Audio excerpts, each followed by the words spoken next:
अस्सलाम वालेकुम dear audience. Pakistan जो पीस डील करवाने के लिए मुकम्मल तौर पर सरगर्म इस वक्त दिखाई दे रहा है और ये जो मुज़ाकरात का दूसरा फेज़ है जो इस्लामाबाद में ही होने जा रहा है, अब इसकी तस्दीक भी होती जा रही है। वो कामयाब बनवाने के लिए पाकिस्तान जो बैकडोर राबते हैं उसमें बड़ी शिद्दत इख्तियार की हुई है। इस वक्त पाकिस्तान की जो सफारती पॉलिसी है वो अपनी तारीख के सबसे ऊंचे मुकाम पर चल रही है। इस वक्त जब हम आपसे मुखातिब हैं तो पाकिस्तान के जो फील्ड मार्शल हैं, CDF chief of defence forces, वो ईरान में मौजूद हैं। तेहरान में उन्होंने लैंडिंग की है। Abbas Araghchi foreign minister of Iran ने उनका वेलकम किया है और दूसरी जानिब शहबाज शरीफ पाकिस्तान के प्राइम मिनिस्टर सऊदी अरेबिया में मौजूद हैं। यानी कि पाकिस्तान की जो इस वक्त दो मेन ओहदे हैं, वज़ीर आज़म वो सऊदी अरेबिया में मौजूद हैं और जो फील्ड मार्शल हैं वो ईरान में मौजूद हैं। तो यहाँ से आप अंदाज़ा लगा सकते हैं कि पाकिस्तान इस वक्त किस तरह इस पूरे ग्लोबल सिनेरियो में पुल का किरदार अदा कर रहा है। और दो जो ऐसे मुल्क जो आइडियोलॉजिकली, रिलीजियसली और इस वॉर के अंदर भी एक दूसरे के खिलाफ थे, उन दोनों में पाकिस्तान के रहनुमा इस वक्त मौजूद है। इसके साथ साथ जो वज़ीर आज़म शहबाज शरीफ का दौरा है वो एक ये मिडल ईस्ट का दौरा है जिसमें उन्होंने 3-4 मुल्कों के दौरे करने हैं। कतर भी जाना है, उसके बाद उनका सऊदी अरेबिया में मोहम्मद बिन सलमान से भी मुलाकात है और कतर में भी है, फिर टर्की भी जाना है, उन्होंने रजब तैयब एर्दोगान से मुलाकात है। और दूसरी जानिब जो आइंदा आने वाला हफ्ता है, हफ्ता इतवार या फिर अगले हफ्ते के आगाज़ में अमेरिकन और ईरानी डेलीगेशन भी दोबारा पाकिस्तान आने का काफ़ी ज़्यादा इम्कानात रोशन हो रहे हैं। क्योंकि आज भी JD वैंस ने खुताब किया एक फोरम से, तो वहाँ पे उनका कहना था कि जो हमारे पहले मुज़ाकरात हैं वो नाकाम नहीं हुए और उम्मीद की जा रही है कि आइंदा आने वाले दिनों में दोबारा मुज़ाकरात होंगे। इसके साथ साथ डोनाल्ड ट्रंप भी बार बार इसका इज़हार कर रहे हैं कि वो इस्लामाबाद जाएंगे, क्योंकि एक अमेरिकन सहाफ़ी का भी बयान आया जिसके मुताबिक वो कह रही हैं कि मैं अमेरिका से वापस, पाकिस्तान की मेरी फ़्लाइट थी तो मैंने डोनाल्ड ट्रंप को कॉल करके पूछा कि क्या मैं वापस आ जाऊँ, कोई अब दोबारा इस्लामाबाद में मुज़ाकरात तो नहीं होने। तो डोनाल्ड ट्रंप ने कहा कि नहीं, इस्लामाबाद में मुज़ाकरात नहीं होने, आप वापस आ जाए। ठीक उसके 37 मिनट के बाद मुझे दोबारा कॉल रिसीव हुई और कहा कि आप वहीं पे रुकें, आइंदा आने वाले दिनों में मुज़ाकरात दोबारा इस्लामाबाद में होने जा रहे हैं। डोनाल्ड ट्रंप ने एक स्टेटमेंट भी दी कि हम इस्लामाबाद के अलावा किसी और मुल्क जाकर मुज़ाकरात क्यों करें जिसका इस जंग से कोई ताल्लुक ही नहीं है। तो ये शो करता है कि पाकिस्तान की क्या ज़्यादा इंपॉर्टेंस है इस जंग के दौरान। अब इसके साथ साथ अगर इन मुज़ाकरात की बात करें कहाँ पे स्टैंड कर रहे हैं, एक तो सीज़ फायर 2 हफ्तों का अभी तक जारी है, उसका आज जो है हमारे पास 8 दिन हो चुके हैं। इसके साथ साथ उम्मीद ये जाहिर की जा रही है कि इसी 6 दिनों के दौरान कोई डील हो जाएगी। और जो बॉडी लैंग्वेज और जो देखा जा रहा है हमें जानिब से दोनों पार्टीज़ की, ईरान और अमेरिका की, वो काफ़ी डाउन है। अब वो लड़ने की बात नहीं कर रहे। डोनाल्ड ट्रंप की स्टेटमेंट्स भी उठा लें तो वो भी कहीं नहीं, वो कह रहे कि हम सिविलाइजेशन तबाह कर देंगे, हम मार देंगे, हम गिरा देंगे। इसी तरह ईरान भी अब काफ़ी कंट्रोल्ड चीज़ों को लेकर चल रहा है, क्योंकि जिस तरह ब्लॉकेड का स्टेप लिया गया है डोनाल्ड ट्रंप की जानिब से, तो उस पर ईरान की जानिब से हमले नहीं किए गए। तो ये काफ़ी हैरानकुन बात है कि ईरान भी अब जो मुज़ाकरात के टेबल पर है वो मुकम्मल तौर पर अपने आप को ला चुका है। और डोनाल्ड ट्रंप तो पहले ही भीख मांग रहे थे कि उनके साथ मुज़ाकरात किए जाएं। JD वैंस ने भी कहा कि सिर्फ न्यूक्लियर हम जो ईरान है वो एटॉमिक हथियार नहीं बना सकता, हमें सिर्फ इससे प्रॉब्लम है, बकाया हम ईरान को मुआशी पावर बना देंगे या ईरान के अवाम को खुशहाल कर देंगे। तो यकीनी तौर पर है ईरान की जो इकोनॉमिक कंडीशन है वो बहुत ज़्यादा बेहतर होगी। और उसके अलावा जो ईरान में ऐसे प्लेसेस हैं जहाँ पर टूरिज़म का आगाज़ होगा, तो ईरान एक ऐसी इकोनॉमिक एक्टिविटी बन जाएगा कि जो बहुत जल्दी रिकवर कर जाएगा जो ये इनके जो जंग में नुकसानात हुए हैं। और यही सबसे बड़ा ख़तरा दुबई को है कि जो दुबई ने ईरान की कमी की वजह से और ईरान पर पाबंदियाँ होने की वजह से जो फ़वाइद उठाए हैं वो सारे अगर ईरान ने कैश करना शुरू कर दिए तो दुबई तो फारिग हो जाएगा, जो तकरीबन फारिग हो चुका है। इस जंग में जो हालत हुई है वहाँ पर सिक्योरिटी बिल्कुल ख़त्म होकर रह गई है।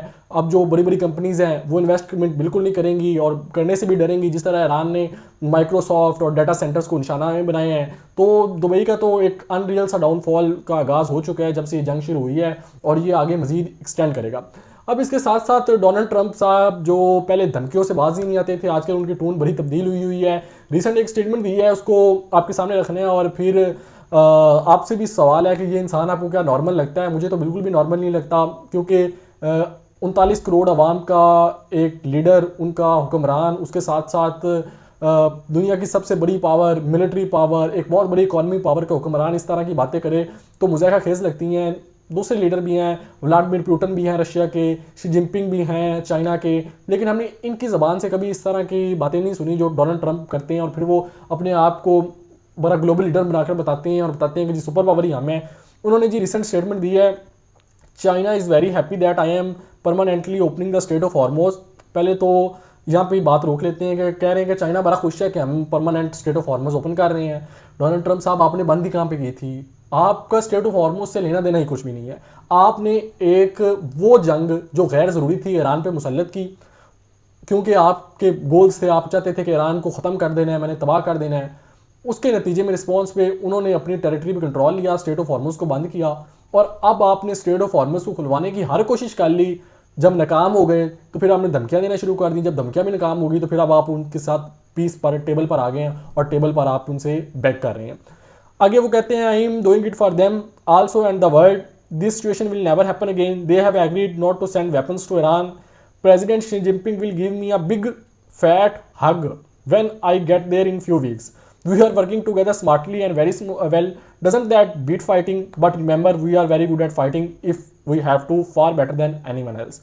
कह रहे हैं कि जब शी जिनपिंग साहब मुझे मिलेंगे तो मुझे गले लगा लेंगे और बहुत बड़ा हक देंगे। उसके साथ साथ उन्होंने कहा कि जो फाइटिंग है उससे ये चीज़ें बेहतर हैं कि आपस में काम किया जाए, और आगे उन्होंने क्वेश्चन मार्क लगाया और साथ उन्होंने कहा कि अगर फाइट करनी है तो हमसे बेहतर कोई लड़ भी नहीं सकता।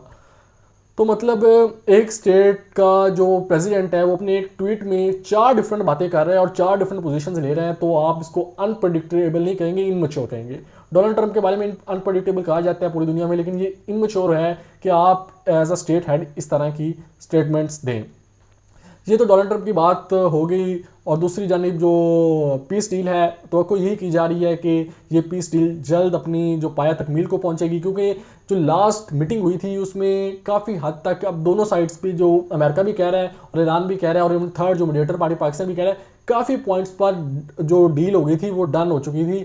सिर्फ ये हार्मोज, स्टेट ऑफ हार्मोज और न्यूक्लियर वाले इशू पर इख्तलाफ हुआ था, और दूसरा कुछ कॉल्स आ रही थी जेडी वैंस को, वो शायद बेबी इसराइल की थी या जिसकी भी थी, उसकी वजह से जो मुज़ाकरात थे वो सबूत आ चुके थे। लेकिन अब जब ये मुज़ाकरात के टेबल पर बैठेंगे तो शायद 21 घंटे के नशिस्त ना हो, पहले काफ़ी चीज़ें बैकडोर डन हो जाएं और ये छोटी नशिस्त हो। और एक और बात है कि हो सकता है डोनाल्ड ट्रंप जिस तरह के उनको थोड़ा सा फेम का और इस चीज़ों का शौक है, तो माइट भी जब वो फाइनल डील साइन हो इस्लामाबाद में तो डोनाल्ड ट्रंप पाकिस्तान में आकर ये डील साइन करें। वो शायद ना चाहें कि ये क्रेडिट जेडी वैंस के पास जाए, जो कि अगले प्रेसिडेंशियल कैंडिडेट भी हैं अमेरिका में। तो हो सकता है कि ट्रंप जेडी वैंस से क्रेडिट लेने के लिए, अपने आप को क्रेडिट देने के लिए, जैसे वो हर तकरीर में कहते हैं कि मैंने 8 जंगें रखवाई, मैंने 7 जंगें रखवाई, मैंने पाकिस्तान और इंडिया की जंग रखवाई, मैंने 5 करोड़ लोगों को बचाया, उनकी जानों से बचाया। आपने 5 करोड़ लोगों की जानों से बचाया, जो आपने 200 बच्चियाँ मारी हैं ईरान के स्कूल में, तो उससे बड़ा तो कोई इंसानियत के अलमिया भी नहीं हो सकता। अगर पीस पे बात की जाए तो आप अपने आप को बड़ा पीस मेकर बताते हैं, तो वहाँ पे आपने क्या किया है? 30 रोज़ से आपने मुसलसल बमबारी की है ईरान के ऊपर। वो क्या था?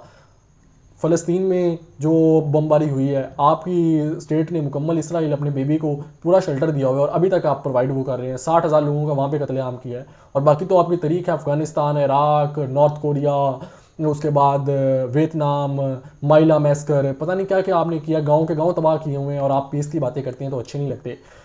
ये थी हमारी आज की वीडियो। ईरान इसराइल पर हमारी एक सीरीज़ है जिसमें हमने पूरी वॉर को कवर किया है। आप जाकर हमारे यूट्यूब चैनल पर देख सकते हैं। हमारे चैनल को लाइक करें, सब्सक्राइब करें और बेल आइकन का बटन दबाना मत भूलिएगा।